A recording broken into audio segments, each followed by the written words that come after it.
got some very special guests with us today. And so I'm going to go ahead and introduce them. First up, we got Boots Riley, writer, director, producer. Yeah, go ahead and give it up for Boots Riley. A remarkable, talented artist who influence transcends music, film, and activism. As a lead vocalist of The Coup, Boots has had a vital voice in hip-hop. Transitioning into film, he's made unforgettable debut with his film Sorry to Bother You, a visionary film that combines satire, social commentary, and surrealism to explore themes of capitalism and systematic oppression. Boots' fearless creativity and commitment to social justice make his work both unique and urgent. And his new show challenges the status quo, pushing audiences to think more deeply about the world around them. A true innovator and a thought leader, Boots continues to inspire and provoke through his art. So please join me in welcoming Boots Riley to our panel.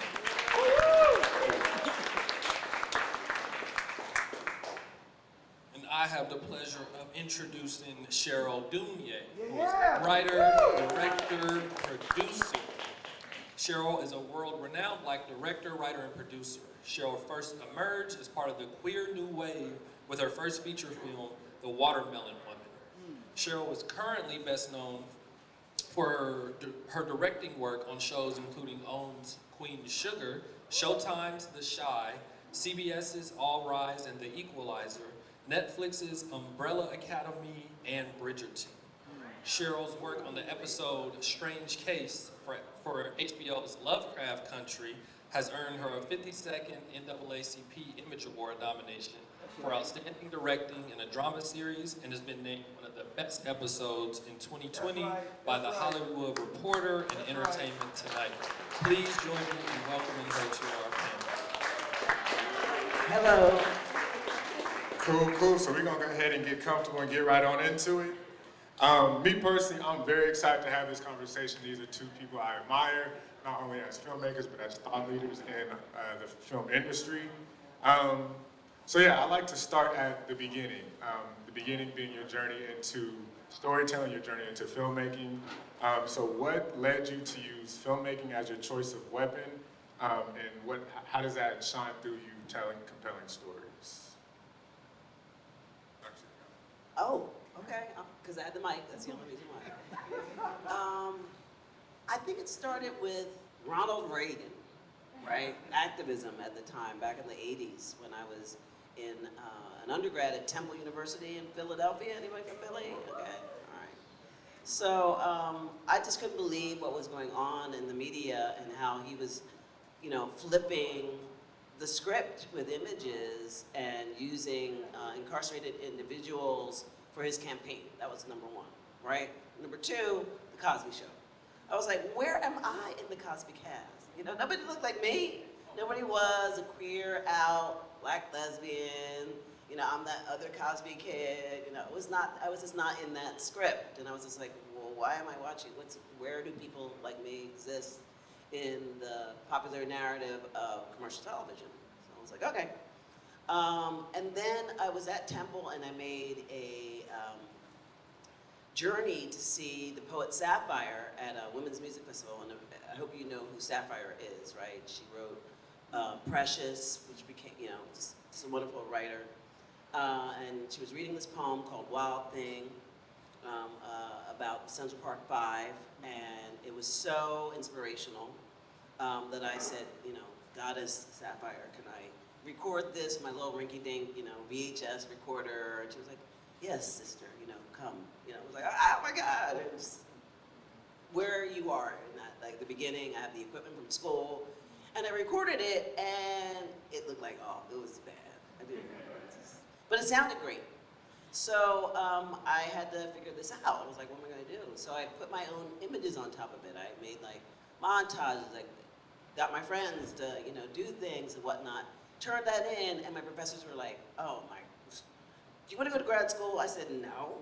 But they said, you should, it's a full ride, you need to keep on making work, and that's how it began. I went to Rutgers in New Brunswick for visual arts, where it was about access to equipment. That's what drove me. I didn't have equipment, I was told, on one hand, like, technology is changing radically, and this is analog time, like early 90s. Um, don't invest, just go to school and, you know, they want you, they need you. It's like everybody, you're the missing piece in the whole class. So I went and just, nobody else was in my MFA program was doing video, so I had all the equipment. And there were painters and sculptors, and so I just went to town. I was like, all right, let's make a movie, you know. You go hold the camera, and we just started playing and just started telling stories, and those stories ended up in the Whitney Biennial. And I was like, oh, okay, all right. So moving on up to New York, right? And I was like, so the art world is where I did it, and just me just doing it. Just picking up the camera and just doing it, and knowing that there was a missing piece of the storytelling. And that just led to bigger and bigger things, and then just realizing I needed to make a bigger thing, because queer film in the early 90s did not have a black component at all. So, and it was just called gay film at that time. Oh, Lord. And white gay, I should have said, really. So I just said I needed to do it. I need to fill that, you know, void. Nobody else is stepping in there. I was like, I'm an Audrey Lordian. Let me do it. So I just basically turned the camera on myself. And sort of that, you know, jump in the room really kind of just kept me going, and my community, and making the culture. It was a part of it. So that's a start. Nice, thank you. That's amazing to hear. Let's give it up for Cheryl.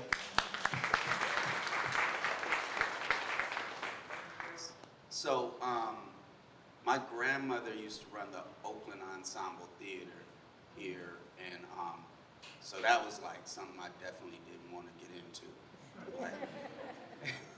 Like that was like old people stuff, and some people sitting on the couch arguing about relationships, and you know, till one day they did Flash Gordon, like with people hanging on wires and stuff. Right there, that was the Alice Art Center right now, right?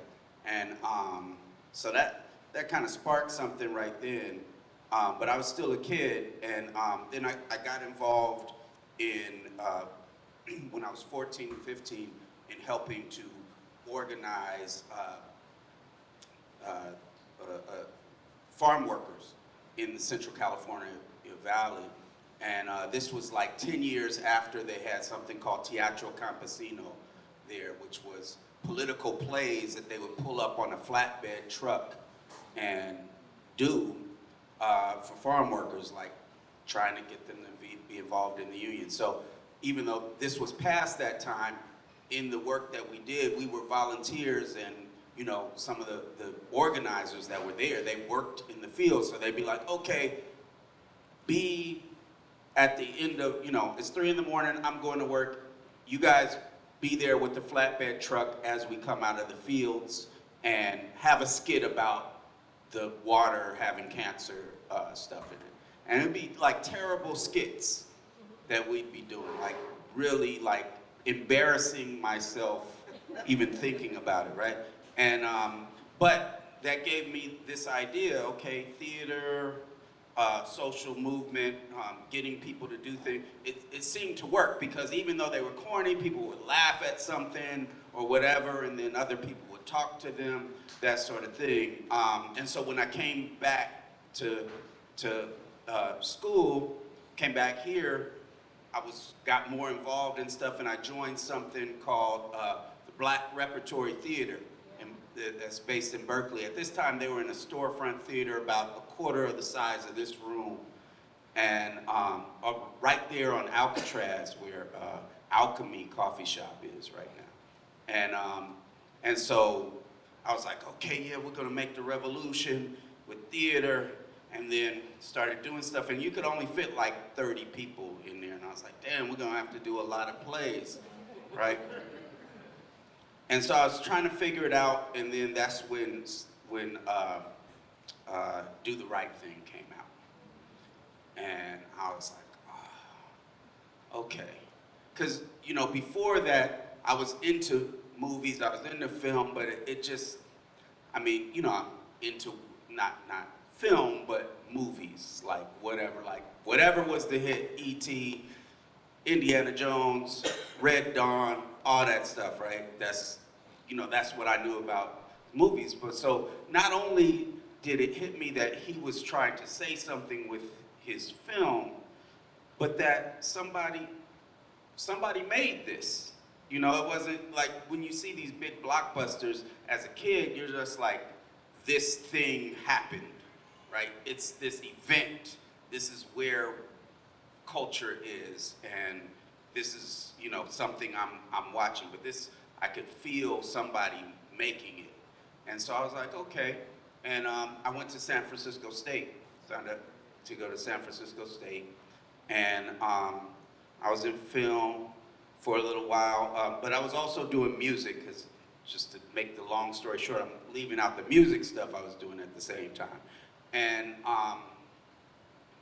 And so, yeah, but at the time, I don't know how it is now, but at the time, San Francisco State was very much just focused on documentary and films to be shown in a museum, right? And we were making stuff on Super 8 and Super 16, and actually at the time, that's when the part of my movie, Sorry to Bother You, was really happening. I was like, I had like a few cents to get to from Oakland to San Francisco State with gas, and so the film, even like the Super 8 film, that was like $2 a week I had to spend, and it was just not adding up, right? And and you know, I wanted to make narrative, and at the time, the teachers that I was involved in, they supported it, but they didn't really have anything they could tell me about it, right? They were like, that's good, you know? And so I didn't feel like I was getting a lot out of it. And at the same time, what was happening is what was happening is like right there, that corner where the I Magnum building, MC Hammer had a store called Troop, where he sold Troop outfits. And, you know, and then Too Short would be right down the street at a place called Spitz Jewelers. And it was just, every record label had to have somebody from the Bay Area, and hopefully even better from Oakland on their label. And we were making tapes at the same time, and so at the same time as trying to figure out how to do film and, you know, even short films that people were making, you know, on film. You know, if you did it on film, it cost, but maybe video was cheaper. But short films that people were making, you're hearing about people spending $50,000, and that was just like $1 million to me, you know. And so we got offered a record deal, and I was like, I guess that's what I'm doing. And so we did. So I think I'm still a junior, and I stopped going to school and did music, but I kind of explained it to myself that I would, you know, I would use that as a way to direct videos. Like I could convince the record label to let me direct the videos, and I also was like, well, I can also make people see my movies through my lyrics, right? And so that's why we kind of got known as for having a storytelling style. We have these like 8 minutes long songs that were all, you know, trying to make people see this movie. But yeah, the record label would always be like, okay, if you want to direct it, the budget's here. If you want to let one of our experienced directors direct it, the budget's here. So I was always going for like, okay, I need people to like this thing, and I need this much money being put into it. But it was actually also a school for me, because we had all these like people that went on to become famous directors, like Kevin Bray and a lot of other folks. They would come, and I know the place, so I'd scout the locations and be like, let's shoot here. I'd also just be seeing how production worked, and I'd write the treatments and sometimes storyboard, and then just camp out in the editing room with them, and then started getting used to making those decisions and demystifying it for myself. And I only co-directed one video that was for a song called Me and Jesus the Pimp in the '79 Granada last night. And when I did that, it was with this actor named Roger Guinevere Smith. and he's crazy. And I was like, you know, he's a method actor, and we almost got in a bunch of fights because he wouldn't come out of the character of Jesus the Pimp, like walking around Oakland. And I was like, damn, that's what it is? I don't want to do this. And so, but as I was doing music, I was like, you know, still trying to like have people see a thing, and we started doing more theater things. We do these shows with multiple stages and like trying to immerse people in it, and there were just all these boundaries of the music that I was trying to push. And at one point I made some choices that I thought were not for the art, that while I was in it, I was like, damn, did I just do this for the money? You know, and when I say that, I'm talking about very little bit of money, but I was like, what, you know, even though what I was doing was still putting out the ideas that I liked, I was like, oh, damn. I was feeling unfulfilled from it.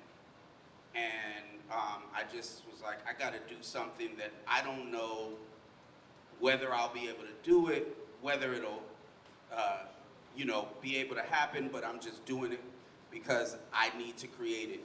And that was the thing I'd been thinking about for a long time, which was writing a script. And I just sat down there and wrote it. And just little by little, as you do a little bit more, it kind of seems more real. You write the first page, you're like, damn, that looks like a script. And then, yeah, and then so it just kind of, you know, I started lying about it enough, like, yeah, we're gonna make this movie. And with not knowing anybody, I didn't even know Cheryl yet. And, you know, just like talking about it and meeting people, and then, yeah, so I guess that's how I started using film.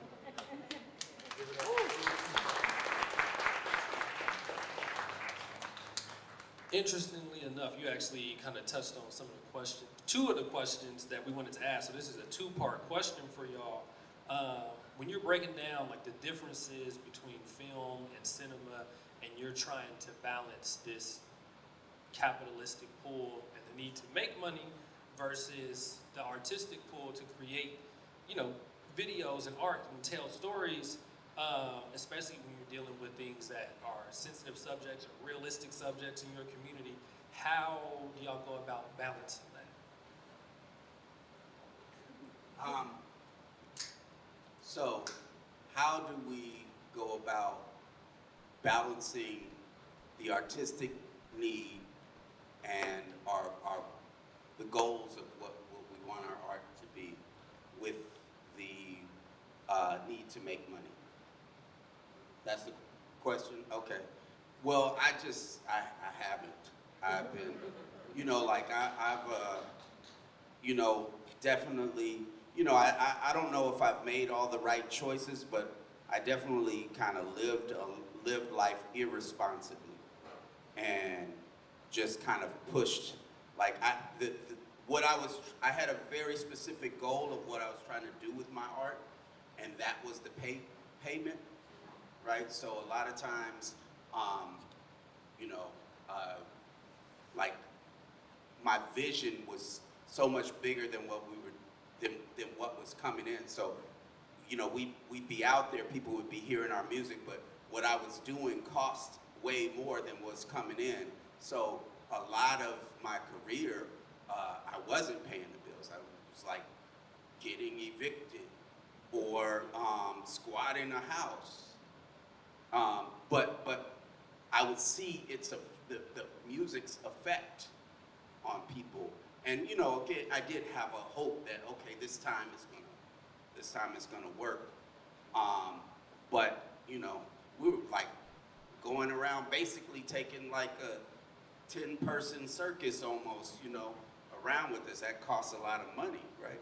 And I mean a band and all this other stuff, right? And, but the point is that the vision was out there. And many times, many people were like, man, when are you gonna do something that makes money instead of doing this, right? And and and so you know, and I passed up things that, you know, I have my own line of what I will and won't do, but you know, I passed up things that people around me were really angry about. Like one time we have this song Magic Clap, and you know, Taco Bell was like, oh, we're gonna offer him a lot of money. Matter of fact, we're gonna make the commercial so that he sees what it is, and then we're gonna offer him a whole bunch of money, and it's gonna be one taquitos or something like that. I don't know what it was. And you know, yeah, it's enough money where you're like, damn, yeah, I could picture what I'm gonna do with that. But for me, because you know, my music was about a particular thing, I didn't want those ideas to seem like they were that, because it wasn't just about me in that case. Like the things I put out like represented certain ideas and certain movements, and so it wasn't mine to sell in those cases, right? And so I just felt like I couldn't do that. And so a lot of things like that, Levi's, all that sort of stuff, right? And those are like the decisions that I made. And, you know, and I knew, and it's not like totally altruistic. I knew I'd get this sort of sense of like, yeah, I made the right decision, and I could feel a certain way about it, right? And I could sit here and tell that story right now, right? So, you know, it was more like those sorts of things. But I did, behind that, I always had like these schemes and plans with the art, like we could do these many shows in this many days, and we could do, you know. And so, especially when I started making Sorry to Bother You, you know, the little like house of cards I had stacked up that was barely surviving because I was collecting pennies doing shows, I had to stop doing the shows and make a big gamble to make the movie, right? Because I wasn't gonna get the movie made if I didn't spend all this time on it, and had to turn down a lot. So I don't know. I you know, and then you come to, you know, I have as people know, I have a show on Amazon. Only reason not really talking a lot about it is because there is a strike. But you know, with that, you know, I sold the rights to the show to a studio, and you know, when you do that, it could go anywhere, right? So, and you know, but so that's something I knew was a possibility. But in this case, there was, you know, the goal of what I want to do with my stuff has to do with it getting to millions of people. And I need a way for it to get to millions of people. And not only to get to millions of people, but I need to, the vision has to do with this sort of epicness of the art that takes money to make. And you know, anytime you got something that costs $53 million, you're gonna, you know, that person wants to make some money. So, you know, what I kind of came to was that all of the companies, like whether it's Disney, Amazon, Netflix, they all got the same group of owners. Vanguard Fund, BlackRock Fund, they all are the biggest owners of all of those streamers. And they're all, and they all want to be doing what Amazon is doing. They're all vying to be doing that. From Disney doing, you know, having sweatshops and all that kind of stuff, to all of these other things. So I was like, okay, my goal is to get this out, and how do I get that out in the best way? And that's the only way that, you know, for me to think about it. And some of it with my decisions now come to be like, I made all these decisions where I did without for so long that if I make a decision going against my principles now, then I'm like, I might as well, I should have done that back then. Then I wouldn't have, you know, suffered. So it's more like, I'm like, okay, I can't sell out the other years, the other decades of stuff that I stood for. So I have that on my shoulder. Yeah, that's super interesting. It sounds like being an artist with vision and intent can compromise the art itself in certain ways. So Cheryl, did you have anything to add about that? And if you want to restate the question, it's, you know, what are the differences between like film and cinema, and how is it balancing the capitalistic pool versus the artistic desire to telling stories, especially when it's, you know, challenging and often controversial topics? Well, cinema is the seventh art, right? So I know that in that sense, and that's what I was trained to do in art school. So I went to art school. That's a free ride for everybody in here. If you want to get an MFA somewhere, go, and you'll have access to this. So, and you'll learn about like how to play with form, how to play with content. You know, you'll learn about a variety of things, and there's not enough Black artists out there. I mean, during my ride as an artist, Isaac Julian was around doing stuff. I mean, there's Thelma Golden, like all the Black arts were happening in the early 90s, and everybody's like, what are you doing making film? Stay with art. And I was like, I am, but it's a roundaway thing, that, you know, whatever. So I, you know, chugged more after The Watermelon Woman into creating a queer family. I have 2 kids, and, you know, life gets into that. I was teaching. That was the other thing that the MFA gets you to do, so I got to make some coin. Living in LA, I wasn't there for that, was there for the, you know, partner in that world. So I got to teach, so that allowed me again to have access to equipment. So my whole thing is always, how do I have access to equipment? And so I got to use the equipment at the school, had the summers off. It just sort of made sense, that schedule. You know, so I've never not been in school. It almost feels like since kindergarten. You know what I'm saying? But it's a driving force. It's you know, living in the public. I've always been sort of in public institutions. I ended up teaching at state, but it was about having equipment, access to equipment. When I was younger, I was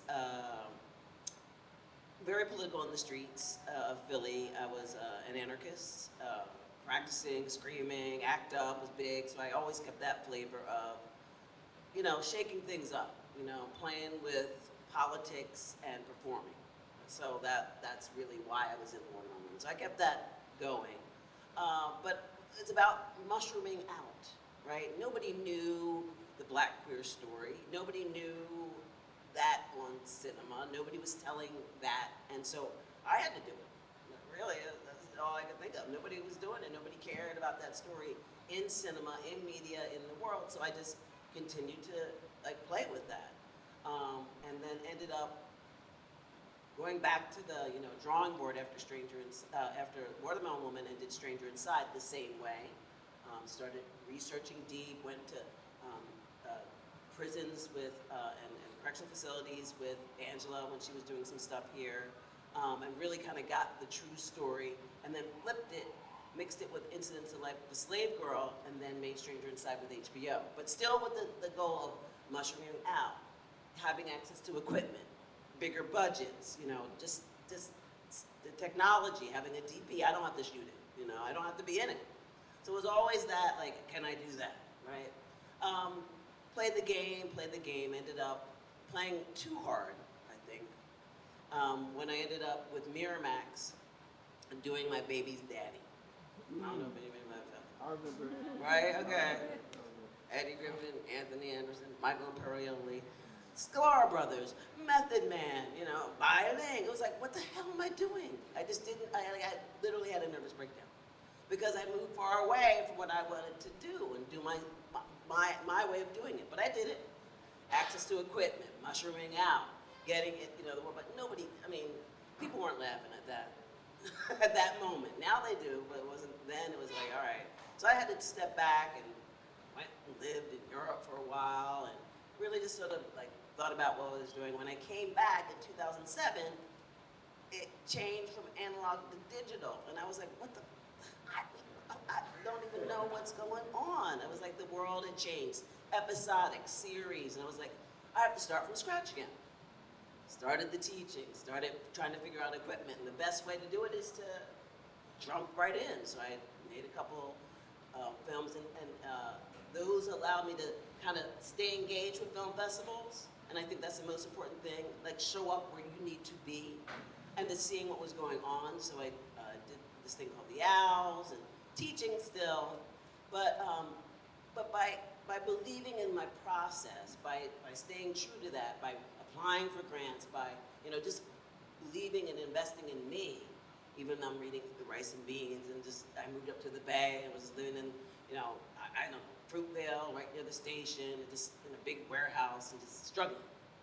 But I stayed true to my process. I used all my money from teaching. I was teaching up here at San Francisco State, and invested in the Watermelon Woman. Nobody's going to celebrate this film 20th anniversary. I'll celebrate myself. So that put me back in a little bit of light, and I ended up applying for this thing called the Guggenheim, and I got it. I was like, all right, you got to put your own spotlights on yourself, okay? And that was the year the Academy opened the doors and let everybody run in.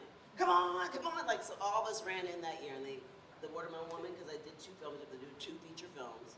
And that got me into the Academy. With those moments, I ran into Ava DuVernay. Up here screening the 13th at some Academy screening. I was like, of course I'm gonna go to that screening. Ava DuVernay, my gosh, Queen Sugar. So I walk in all cool, Ava's coming, she's not here yet. So, I would go step to Ava, I said, hey Ava, I love your show. She was like, oh my God, I love your work. Oh my God, do you want to direct Queen Sugar? And I said, hell yeah. Okay, 2 episodes. Get your agents and managers to tell me, yeah, okay, bye. She ran out, and everybody ran out, and I was like, shit, man. Are there agents and managers in the room? So I had to start again, and then I just went, because I knew it was access to equipment, getting into a whole new language of it, have new visibility. Why would I, and San Francisco State was like, oh no, you can't do it. And I was like, bye. Later, I just stepped from that, because I knew this was the right path to mushroom out, access to equipment, and then get paid. But it wasn't my story, right? Queen Sugar's a great story. All those stories are great stories. I mean, the more work that I did, the closer I got to stories that were stories that I wanted to tell, like Lovecraft. Like, I didn't have to, like Misha called me up for Lovecraft, and I was like, oh, wow, Misha called me up for Lovecraft. Yeah, I'm doing it, right? So it was like people started to understand what I did and wanted that input. So at this point, with Episodic, I'm able to know people who write these shows, who create these shows, and they reach out to me. And then I was like, okay, now I'm in a really comfortable space to go back to where I started, and where I started in my heart was playing with form, trying to get more people to understand what it means to be a Black queer woman in America and in the world. And who best to teach me that lesson was from this book called Zammy, A New Spelling of My Name by Audre Lorde. I'm an Audre Lordean. So I went with that, talked to a couple producers, and I'm making Zammy, A New Spelling of My Name, for Orion with Christine Vachon's killer film. Woo. Go ahead, go ahead. That's it.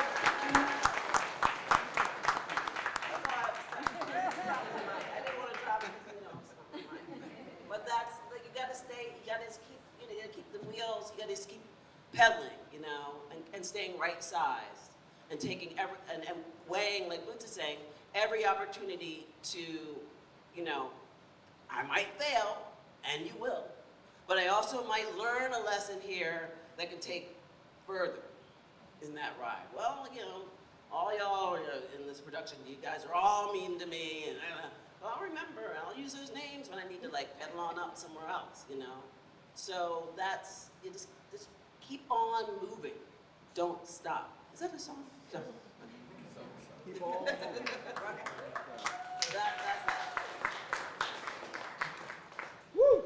And I actually wanted to circle back with you, Cheryl, and ask you, there's 2 parts to this. On one hand, I wanted to just ask about intersectionality in your work. And what kinds of challenges and opportunities might arise when you're exploring these topics of race, of gender and sexuality. And I guess the second part of that was just asking you to just mention, working on Queen Sugar and directing those episodes and how that might have manifested even in that particular series, because we feel like that had a big impact on contemporary television. So. Yeah, Queen Sugar was a great family. New Orleans is a great place. I mean, I know you shot some stuff there, and it was like, working on Queen Sugar was a family. I mean, the experience of the directors, I was able to do 2 episodes and then go back and be a producing director, which means you stay for the whole season and help the directors who come in with their episodes and direct them. So I did that 4th season. And it was just the same family. And so I just felt like, wow, I'm here with the family. I'm here knowing all the cast. And it was actually that 4th season that Retina came up to me and said, Cheryl, I need to talk to you. And I was like, oh shit, all right, Retina, what's going on? And she was like, I'm bi.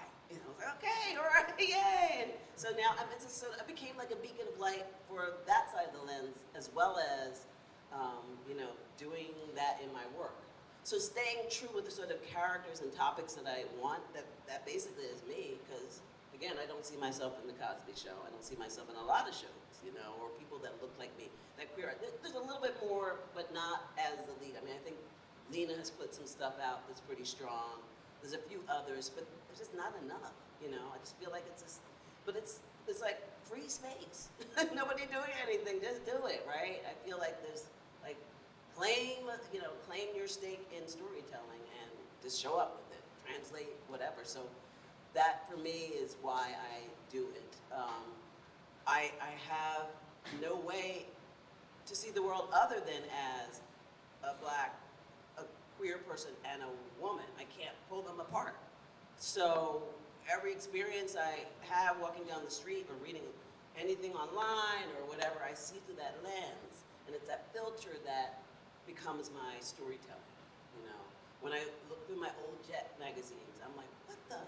Hold it. What would somebody like me be like in this story, So I can't not. I don't know how so much, but I'm starting to explore other stories at this moment in my life because I know there are other stories that need to be told. So I'm looking at Black male protagonists and how to tell that story with that sensitivity. Starting to work with some other companies to help develop some of those things when the strike is over. So I'm, open to using my, documentary and that form of storytelling for other people's, projects and for other stories that have not been told. Thank you. Yeah. And along with that, on the intersectionality thing, I think a big thing, and this goes for maybe writing and acting, as well as, often, so with actors sometimes, they will, go to a default of like, okay, I'm supposed to be angry in this scene. And they don't really feel angry, but they know that if they make their face in a certain way and their tone of voice and certain mannerisms, they can get away with this. And that face, that tone, and that mannerisms is like stuff that they've seen, right? It's not stuff necessarily coming from them. It's them sort of mimicking things that they've seen. And when you get a really good performance from them, it's when they can think about themselves with that emotion in some other time and kind of have a connection to that. And with writing, it's very similar, where you can have like a story beat, and there's a way to do it where what you're doing is kind of filtering all the culture that you've taken in and being like, oh, this is how someone walks into a store. This is what they see when they walk into the store. This is who's there, all those sorts of things. And sometimes it's just us doing what we've seen before, right? However, sometimes to write a good scene, you really have to get in touch with, well, what are all the things I feel in that experience? what are, you know, and it's hard because it takes like filtered, because sometimes you're feeling stuff and even the culture that you've taken in is changing how you feel about something, and to understand, you know, what we're thinking and what we're going through, that's part of the writing experience as well. And what that means is all parts of yourself, right? Is writing with those things and coming up, you know, like there's a lot of exchanges that someone can have when, you know, like let's say you're writing a breakup scene, right? And there's one, if you got to turn in the paper in 5 minutes, you might write something that sounds a lot like things we've seen before. And matter of fact, it could really pass in most TV and most film, right? But if you think about the last time you broke up with somebody and were to write that conversation down, it would be like, oh, that's not cinematic, right? And the reason that it would be thought of as not cinematic is because we haven't seen it before, right? And so a big part of having that intersectionality is really being in touch with all the things you go through in a day and thinking about those things that we're maybe taught to not to be conscious of on a surface level, only on a I am this person and these things make me up, but as opposed to what did I think right then? What was I scared of? What was I trying to do? You know, all those sorts of things. And when you do that, it leads you down paths that might make you have to rewrite your outline, right? And take you on a place that people will see as intersectional because it is, but it's not like you even had to try. Yeah, I call it the cocktail party in my head. Mine's a cocktail party. They can have anything else in their head, but there's always these different people at the cocktail party in my head, you know, and it's about like that, you know, that person like telling that story at that time. And, oh, girl, you know, whomever is there at the party. But I generally think about that group and who's engaging in all the parts of the story or the moment or the culture that they're dealing with. Sorry, just kidding. That's super, super interesting. And on the writing tip, Boots, I think a while ago you shared a book called Stop Looking Right, and I read it, and it really, as a writer, gave me a new perspective on how to look at the world and how to use every experience to fuel the storytelling process, to fuel how to build characters, to really look at how conflict works in the real world, and then also how to, you know, use that to, you know, add that cinematic edge to it. So just on that writing tip, yeah, definitely understand the approach and how looking at the world and how that can influence and inspire intersectional topics and ideas through storytelling. But I want to get to this question because definitely want to hear your response to this one. This is one of my personal favorites. So Boots, the question is, it feels like, you know, Sorry to Bother You and I'm a Virgo are in the same universe. And so the question is, there a connection between the two, and how do they fit into the overall Boots cinematic universe? Well, they're not in the same universe, except in the pieces that are in our universe. But you know, I have, you know, I'm making what I'm calling a cinematic album, right? And so you know, there are things that draw it together from, you know, the aesthetic that I'm into right now, the things that I want to talk about. You know, they have certain connections in theme and some in aesthetic, some that I can't get away from, and some that I'm, because they're just, you know, they're there, you know, and part of, you know, my artistic, you know, development, and then some that I'm trying to do because I don't really see it many other places. So yeah, they're not in the same. They're not.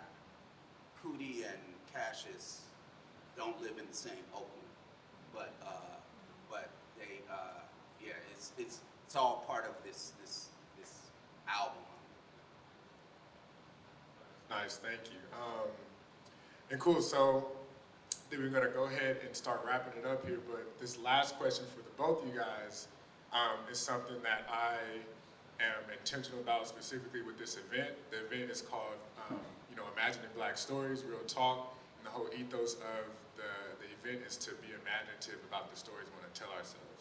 As Cheryl, as somebody who's, imaginative about, race and identity, and Boots, with you with, tying in, social justice to, really complex characters. The question is, if you both can imagine a new Hollywood, what would that look like for you? In the state of Hollywood with the strikes and AI on the rise and all these different, turmoils in the current industry, if you could imagine a new Hollywood, what would that look like for you? Well, I mean, for me, imagining a new Hollywood is imagining something where we've made a whole new economic system. So, I mean, which changes the power relationship and how people get access to the capital to make these things, right? So it's something that I, so I don't know how far along the dial you're meaning to go, but I think, right now, Hollywood is, is controlled by the ruling class because they control the capital, right? So, I mean, and there's, right now we have a little space where there are movements growing right now across the country, and for the last 3 years, there's been 3,000 documented strikes and work stoppages, and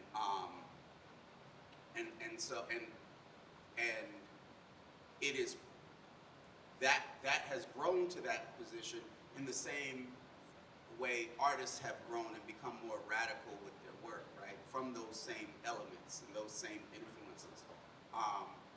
And there's a space right now where new things can be created that maybe talk about these movements that are challenging the power relationships that exist right now. But maybe you might have to get in there quick because there will be a response. During Occupy Oakland, we started trying to do this fast food workers union, and in it, because Occupy Oakland was vilified in the media as shutting things down too much and all that kind of stuff. We used that.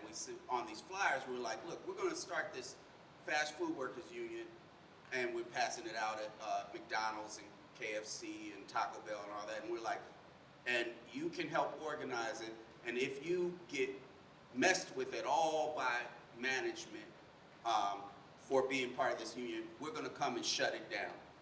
We're going to come and shut, so you got that protection from us, they won't fuck with you, right?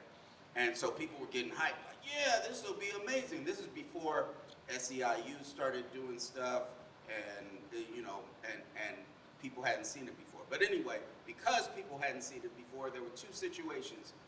One at McDonald's in West Oakland, one at Jack in the Box on International, and where the manager came and saw the thing, and they were like, and they stopped work, and they were like, hey, everybody, listen, this is what we need. This is the manager saying this, right? And it's because nobody had trained him about being against the union, because nobody thought about anybody ever organizing a fast food workers union. So he didn't know what side he was on, right, as a manager. And so he was like, yeah, I'm with the people. But I bet you right now, because since then there's been all of this fast food worker organizing, I bet you right now they trained every single manager to be like, when you see somebody doing this, get rid of them or whatever. So you go back to those same ones, you're not gonna have a manager doing that. So we're right now in the thing where they're kind of like, oh, what's going on? And they haven't figured out their program yet. And so right now is a time for getting stuff together. But I would say this, using my experience coming through music here, when I talked about how every record label needed to have somebody from Oakland, it was because the Bay Area, and specifically Oakland, we were making our music, getting it to the audience directly, right? Whether it's selling it out of the trunks, whether it's going to the stores, putting it on consignment, all of those things. We were like, we were making things, and people were I go to Detroit, people knew about stuff from Oakland, people knew, like, we made a scene here, and everybody wanted in. And matter of fact, a lot of people got approached by record labels. They were like, nah. Yeah, there was a group called 415, there was Richie Rich, and then they got offered all kind of deals and didn't take it for a long time. They eventually did. But people they had their own way of getting their work out and doing it. So that made a scene that they couldn't control. And so there were decisions to be made, like, okay, how do I get my thing to the next level? So people started signing.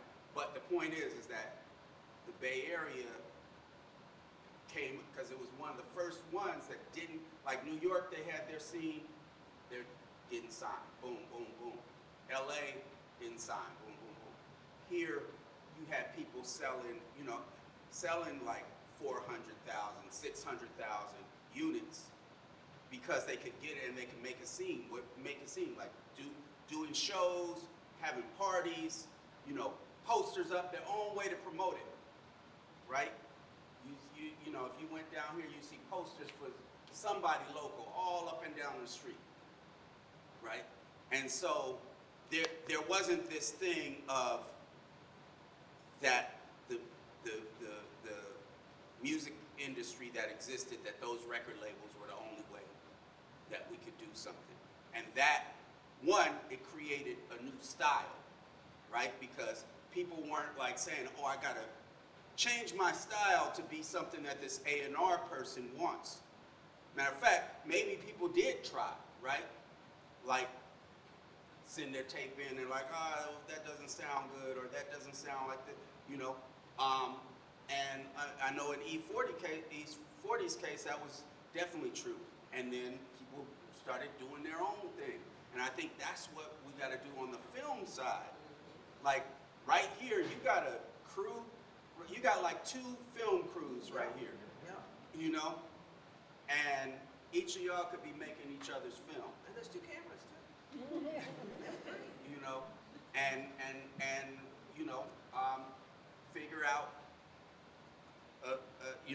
Figure out a format to do that in, and make these new films that come from that, and that basically, and then you got to figure out how to get them to people, right? And that's nothing but, you can figure that out, right? And once you start doing that, and you start having people coming, maybe it's tours. You take the movie on tour, and you connect with other film scenes in other places, and you make this thing that is, that is your own thing, and you developed your own style by then. And then, if you make deals, you're coming from a place where I can do it. We can do it on our own in this way, or we can kind of go bigger and do it with y'all. And I think that's an immediate way to have more of an upper hand in how it's happening. The other way is through the strikes that are happening right now, in the sense that some of these demands are about having some controls by the writers and the actors on what is done with this stuff, and the equity in pay as well. So it's, from AI to residuals, those sorts of things, when people collectively work together, those passions come through. Collectivity. That's how the Watermelon Woman got made. Initially, I had made a short film called Greetings from Africa.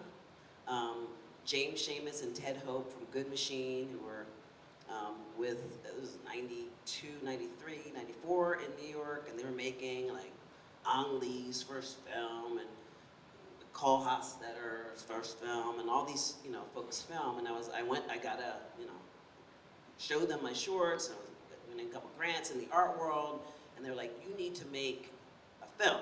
I'm like, all right, I'll make a film. And then you need to come up with an idea for a feature. I was like, okay, I got an idea. What? No, okay, no worries. So I made a short film, and they were like, well, they said, well, I go, well, you guys are making these films. Okay, let's do it. They're like, well, where's your money? I'm like, where's your money? And they're like, no, we're using your grant to do it. I'm like, okay, use my grant. I did it. And then they took that film and took me to every international film festival, as well as national. I went to my first Sundance, went to Berlin, got out of the country. I was like, what the? All right, I'm ready for the watermelon one. I came there with little flyers, trying to hand them out, and it wasn't right. I came back crying, from Berlin, and it was just like those tears, those crocodile tears, was what made my partner at the time say, "Stop your crying! Come on, kids, let's make a movie." And then literally, it was just like, you got a camera? Come on, over here. You, let's get some wardrobe from down the street. Da, da, da. And that's how it started. It was about a bunch of people in a room taking assignments. I don't know. All right, I'll pick it up. Hold light, like that. Who got equipment? And just everybody pulled in. And I wrote the script long and hard. It was hard to do that at that time because I didn't go to film school. I know nothing about Bailey's. But I had this great idea, and the photos were made the same way. I did the photos first because I couldn't afford an archive. So I'm actually going back to that method. Even though I'm within this structure, I'm thinking about those things as I move forward making my work. On the Audre Lorde side with Zammy, I asked for Zammy in '94. And she was like, come make the watermelon. I don't know who you are. And I was like, okay. And so I went back. She was like, you're the first to ask. So yeah, it's an option. So I was just like, I stuck around. I showed, just stick around with you. I don't run away from them, right? And so we have everything right here. This was Black Hollywood. Everybody knows that, right? Look it up. This was Black Hollywood. There was a Hollywood ceremony here for Black folks. Why aren't we doing it now?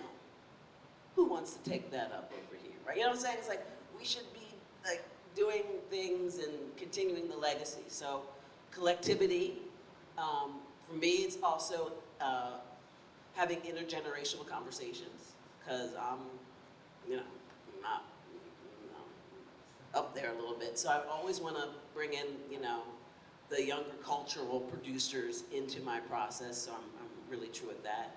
And just being open to like, new poems, new stories, new things that are out there. That's where it all starts. Find one that this half the room likes, and then y'all go out and like assign people to come in and do it, and that half the room, and then you know what I'm saying. So that really, it's about like being on the lookout for the right words and story, and you can make a variety of images from them. So I usually look for poetry. Now I'm starting to think in Audrey's tone and voice. I've dug so deep in her, there's an archive for her, so I went to visit the archive. I mean, I just go as far as I can.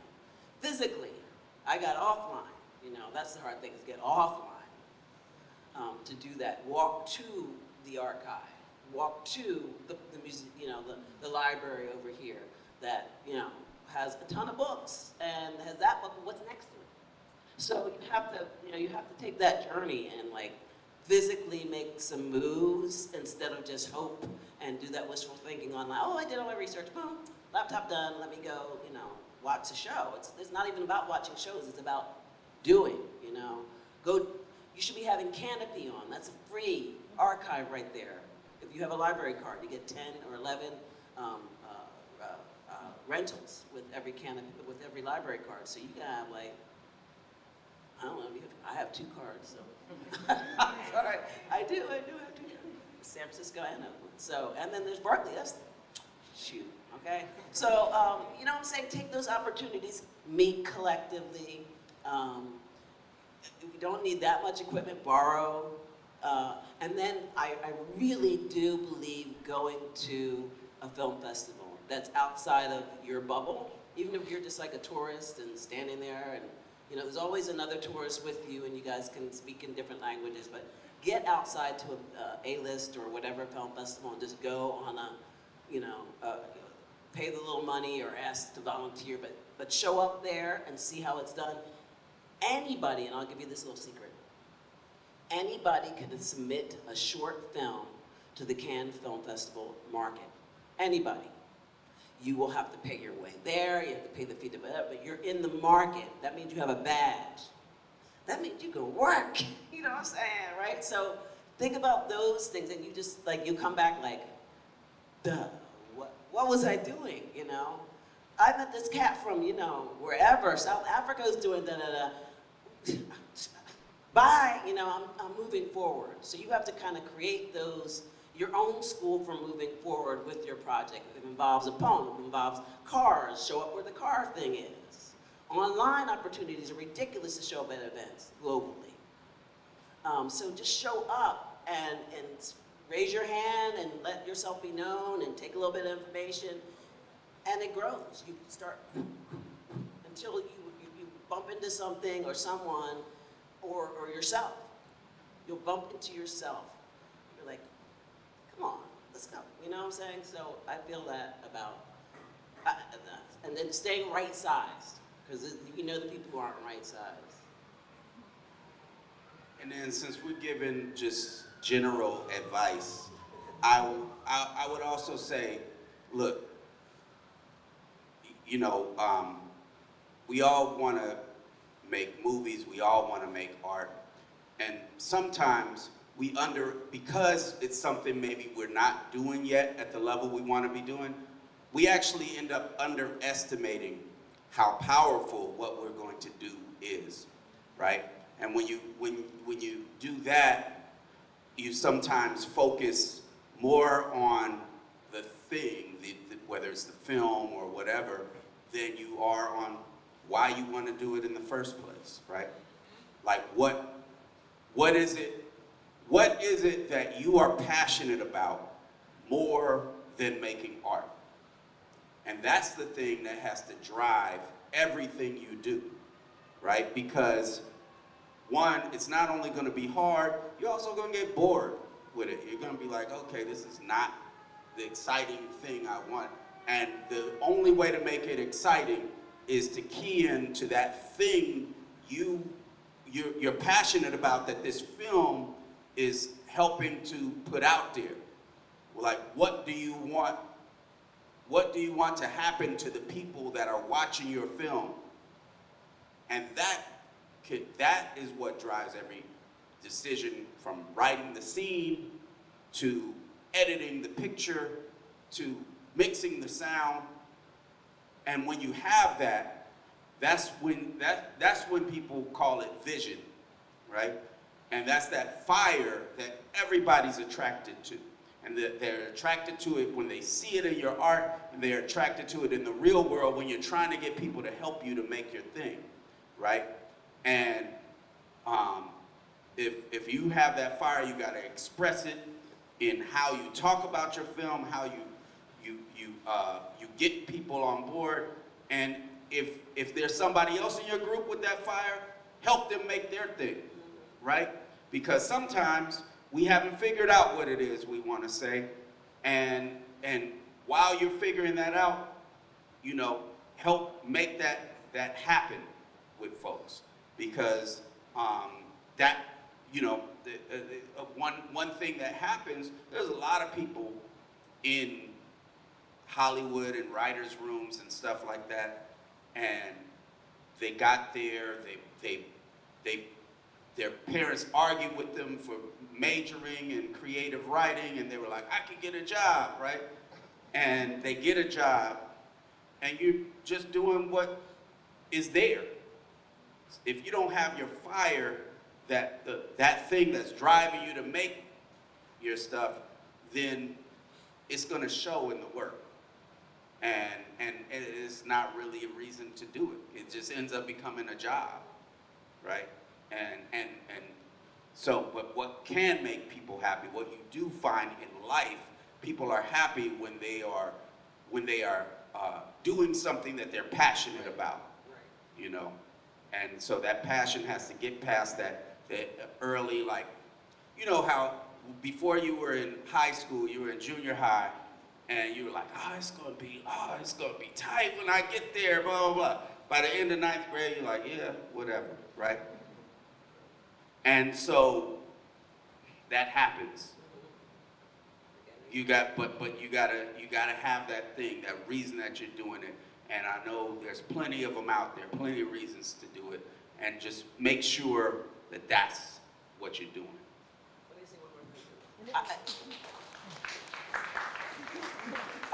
My other way of saying that is make your own Hollywood.